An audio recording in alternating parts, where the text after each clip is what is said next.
اللہ رب العالمین پر ایمان لاتی ہوں۔ اور ہم نے سمود کی طرف ان کے بھائی صالح کو بھیجا کہ اللہ کی عبادت کرو، تو وہ دو فریق ہو کر آپس میں جھگڑنے لگے۔ صالح نے کہا کہ اے قوم، تم بھلائی سے پہلے برائی کے لیے کیوں جلدی کرتے ہو اور اللہ سے بخشش کیوں نہیں مانگتے تاکہ تم پر رحم کیا جائے؟ وہ کہنے لگے کہ تم اور تمہارے ساتھی ہمارے لیے برا شگون ہیں۔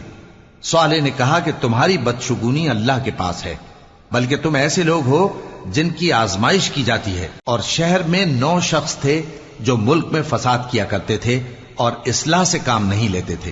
کہنے لگے کہ اللہ کی قسم کھاؤ کہ ہم رات کو اس پر اور اس کے گھر والوں پر شبخون ماریں گے، پھر اس کے وارثوں سے کہہ دیں گے کہ ہم تو اس کے گھر والوں کے موقع ہلاکت پر تھے ہی نہیں، اور ہم سچ کہتی ہیں۔